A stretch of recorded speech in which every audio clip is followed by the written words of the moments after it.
বাংলাদেশের বর্তমান সরকার ব্যবস্থা কি জাতীয় সরকারের দিকে যাচ্ছে? অন্তর্বর্তীকালীন সরকারের চেহারা কি চেঞ্জ হয়ে যাচ্ছে? সেরকম সম্ভাবনা তৈরি হয়েছে এবং সেরকম সম্ভাবনার পরিপ্রেক্ষিতে তড়িঘড়ি করে সকলের সঙ্গে প্রধান উপদেষ্টার মিটিংয়ের আয়োজন করা হয়েছে, যার প্রথম কিস্তি গতকালকে আমরা হতে দেখেছি।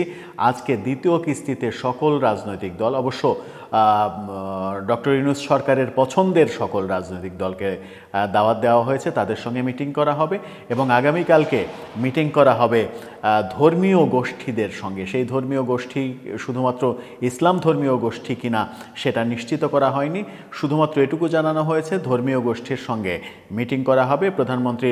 প্রধান উপদেষ্টার প্রেস সেক্রেটারি তিনি এই তথ্য নিশ্চিত করেছেন গতকালকে।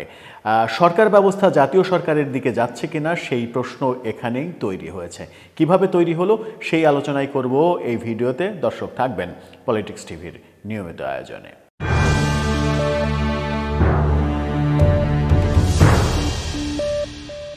বলছিলাম, বাংলাদেশের সরকার ব্যবস্থা কি জাতীয় সরকারের দিকে যাচ্ছে কিনা।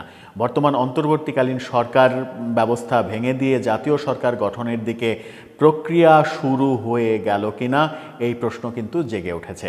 অনেক উপদেষ্টাকে বাদ দিয়ে রাজনীতিবিদদের মাঝে থেকে উপদেষ্টা নিয়োগ করে সব দলের অংশগ্রহণে, মোটামুটি সব দলের অংশগ্রহণে, সব দল বলতে তো সেখানে আওয়ামী লীগ থাকবে না কিংবা আওয়ামী লীগের সঙ্গে থাকা 14 দল থাকবে না, এটা খুবই স্বাভাবিক।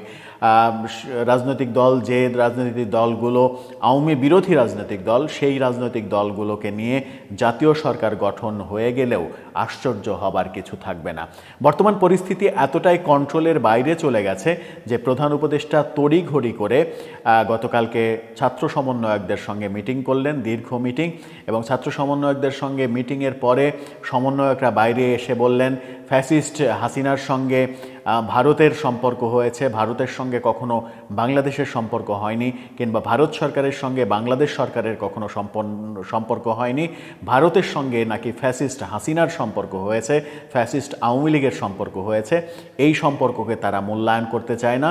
এখনও ভারত বিরোধী অবস্থানে তারা অনড়।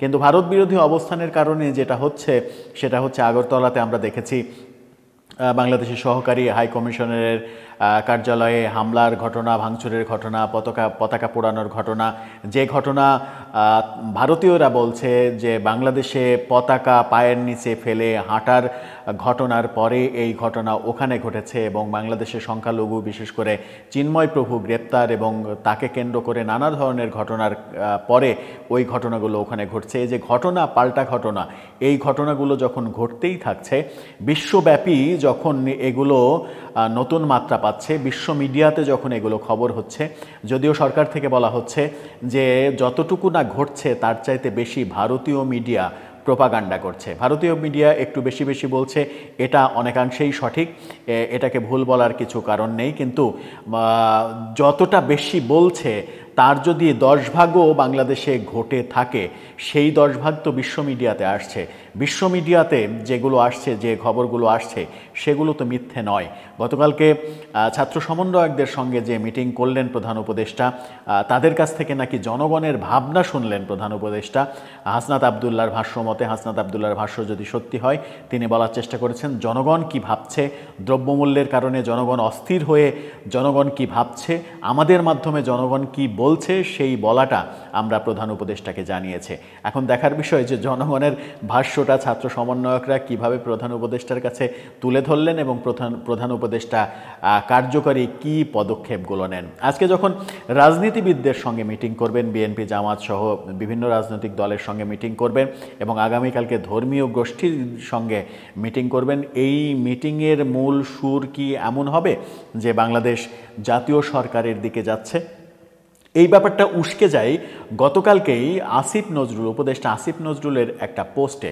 উপদেষ্টা আসিফ নজরুল বর্তমান প্রেক্ষাপট নিয়ে একটা ফেসবুকে পোস্ট দিয়েছেন। তার পোস্টটা যদি একটু পড়ে শোনাই তাহলে তিনি লিখেছেন, আজকে ভারতের আগরতলায় বাংলাদেশের সহকারী হাই কমিশন তছনছ করা হয়েছে, বাংলাদেশের পতাকায় অগ্নিসংযোগ করা হয়েছে। হিন্দু সংঘর্ষ সমিতি নামে একটি সংগঠনের সদস্যরা এই ন্যাক্কারজনক ঘটনা ঘটিয়েছে। প্রশ্ন করি, এই ঘটনা মুসলিম সংঘর্ষ সমিতি নামে কোনো সংগঠন বাংলাদেশে করলে কেমন আক্রমণাত্মক প্রচারণায় মেতে উঠত ভারত? খুবই যুক্তিসঙ্গত একটা প্রশ্ন তিনি করেছেন। এই যে হিন্দু সংঘর্ষ সমিতি নামে যে সংগঠন সেখানে কাজটা করেছে, সেটা যদি মুসলিম সংঘর্ষ সমিতি নামে বাংলাদেশে ঘটনা হতো তাহলে ভারতের মিডিয়াতে প্রোপাগান্ডা হতো। কিন্তু এখানে সম্পূরক প্রশ্ন থেকেই যায়, বাংলাদেশে কি কোনো ঘটনাই ঘটছে না? বাংলাদেশে মাজার আক্রমণ কারা করছে? হিন্দুরা করছে। বাংলাদেশে চিন্ময় প্রভুর কে কেন্দ্র করে চট্টগ্রাম আদালতে যে ঘটনাগুলো ঘটল সেগুলো কি একপাক্ষিকভাবে হিন্দুরাই শুধু করেছে, নাকি সেখানে এক ধরনের দাঙ্গা লাগানোর জন্য তাদের পেছনে উস্কানি দেওয়া হয়েছে, তাদের বিরুদ্ধে এক ধরনের পদক্ষেপ নেওয়া হয়েছে, তারপরে ঘটনাগুলো ঘটেছে? বিশেষ করে মাজার আক্রমণ এবং মবের যে ঘটনাগুলো ঘটছে, মাজার আক্রমণের একটা ইস্যুই যদি ধরা যায় তাহলে তো এখানে মাজার আক্রমণ কারা করছে? মুসলিম সম্প্রদায়ের লোকজন এবং বিশেষ করে সরকারের পক্ষে থাকা বিভিন্ন ইসলামী দলের নেতারা এই যে মাজার ভাঙার জন্য উস্কানি দিচ্ছে, প্রকাশ্যে উস্কানি দিচ্ছে, প্রকাশ্যে ওয়াজ মাহফিলে উস্কানি, এই উস্কানিগুলো সরকার ঠেকাচ্ছে না। তাহলে বাংলাদেশে তো ঘটনা ঘটছে, যে ঘটনার পরিপ্রেক্ষিতে ভারতেও ঘটনা ঘটছে। এই যে ঘটনা ঘটানো এবং পাল্টা ঘটনা, এই দোলাচলের মধ্যেই যদি আমরা থাকি তাহলে এর থেকে আমরা বেরোবো কোথায়? আমরা একটা করছি, পাল্টা ওরা করছে, ওরা করছে, আবার পাল্টা আমরা করছি। এভাবেই যদি চলতে থাকে তাহলে তো এটা থামবে না। এরপরে তিনি যেটা লিখেছেন সেটা খুবই গুরুত্বপূর্ণ কথা এবং সত্য কথা।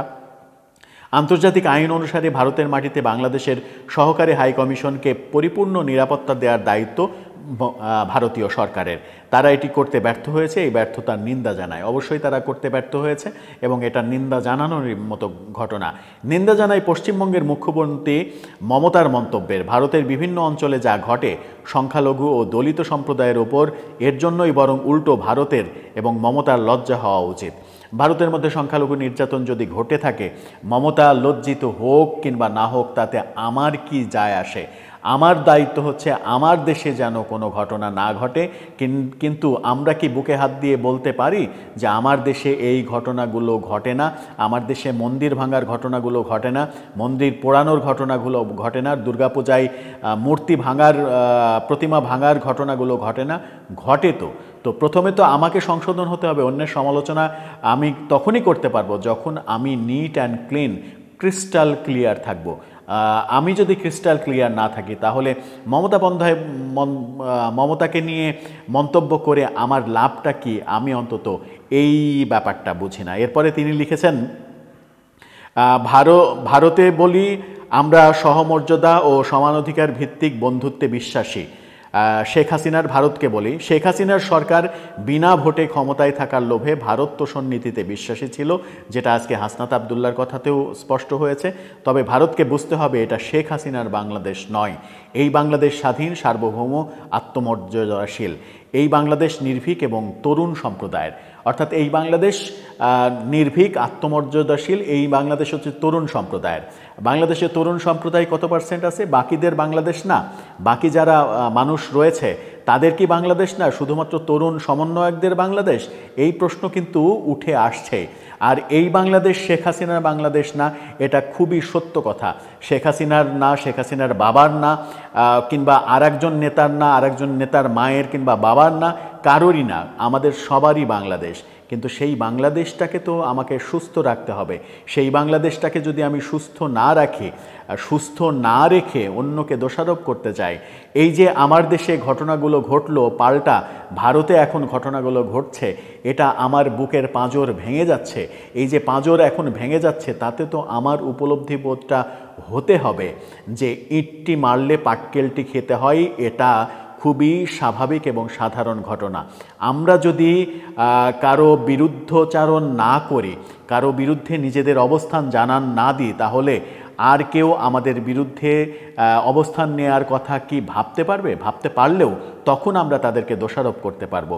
আমাদের দেশের অবস্থা যদি আমি নিট অ্যান্ড ক্লিন না রাখতে পারি, অন্যকে দোষারোপ করে, তাহলে ব্যাপারটাই ওই রকম হয়ে যায় যে নিজের দোষ ঢাকতে অনেকটা শাক দিয়ে মাছ ঢাকার মতো।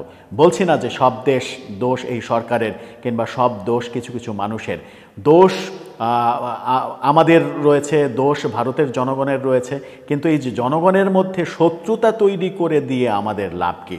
দুই দেশের জনগণের মধ্যে যে শত্রুতা তৈরি করে দেয়া হচ্ছে, এ ওর পতাকায় পা দিবে, ওর পতাকা উড়াবে, এ ওর হাইকমিশনে হামলা করবে, আর একজন হাইকমিশনে হামলা করার জন্য ঘোষণা দেবে, এই ঘটনাগুলো যদি চলতেই থাকে তাহলে সরকারকে চরম মূল্য দিতে হয়।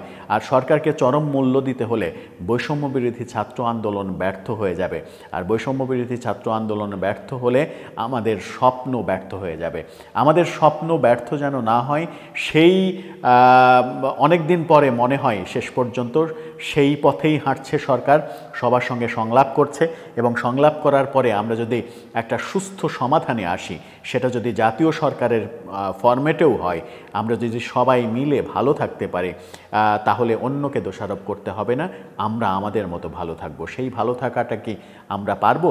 নাকি আমরা শুধু নিজের দোষটা ঢেকে রেখে শেখ হাসিনাকেই দোষারোপ করতে থাকবো, আওয়ামী লীগকেই দোষারোপ করতে থাকবো, আরেকজনকে ফ্যাসিস্ট বলে নিজে তাদের মতোই কাজ করতে থাকবো? তাহলে আমাদের পরিত্রাণটা কোথায় মিলবে, সেই প্রশ্নটা কিন্তু উঠেই যায়।